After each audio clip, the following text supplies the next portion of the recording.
জানেন ওনার অবস্থা অপরিবর্তনীয়।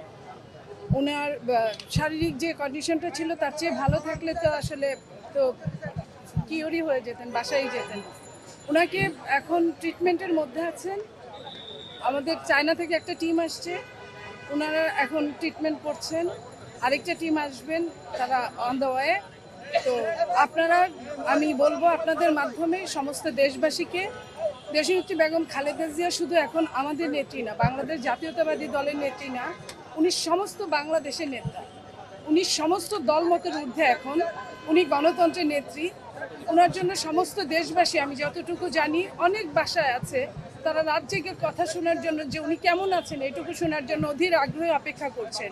আমি তাদের জন্য বলতে চাই, আপনারা সবাই দোয়া করবেন ওনার জন্য, উনি যেন খুব সত্তর এই সকল সমস্যাগুলো দূর করে উনি আমাদের মাঝে ফিরে আসতে পারেন। সামনে নির্বাচন, উনি আমাদের সাথে নির্বাচন করতে পারেন এবং আমরা বলবো যে উনি আমাদের মাঝে ফিরে আসবেন, এটাই আমরা প্রত্যাশা করছি। এখন ওনার শারীরিক অবস্থা যদি বিমানে নেওয়ার মতো যদি অবস্থাটা হয়, তাহলে অবশ্যই ওনাকে নিয়ে যাবে।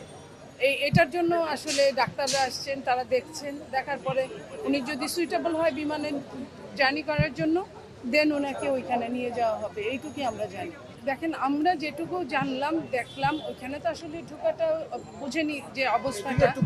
তো ওইখানে আমাদের যে ডাক্তার জাহিদ আছেন, আপনাদের সঙ্গে বোধহয় কিছুক্ষণ পরে উনি প্রেস ব্রিফ করবেন, উনি জানাবেন যে সর্বশেষ অবস্থাটা কি। আমরা যেটুকু জানলাম সেটুকু যে উনি আগের মতোই আছেন। দুপুরের দিকে সকালের দিকে হ্যাঁ একটু তার যে সমস্যাটা, যে কোনো রুগীর সমস্যা ঘন্টায় ঘন্টায় উঠতে পারে, নামতে পারে, এখন আবার উনি স্থিতিশীলতার দিকে আছেন। আমার মনে হয় যে আলহামদুলিল্লাহ, আমরা দোয়া করলে দোয়ার বরকতে উনি সব কিছুর ঊর্ধ্বে মহান রাব্বুল আলামিন, ওনার দয়ার বরকতে আমরা ইনশাল্লাহ আমাদের নেত্রীকে ফিরে পাবো। আমরা এটাই আশা করছি। আপনারা এটাই দেশবাসীকে জানিয়ে দিবেন যে আমরা আশাবাদী, আমরা এখনো হাল ছাড়ি নাই। দেশবাসীও যেন হাল না ছাড়ে, সবার আশার মধ্যে দিয়ে আমরা ফিরে পাবো আমাদের নেত্রীকে।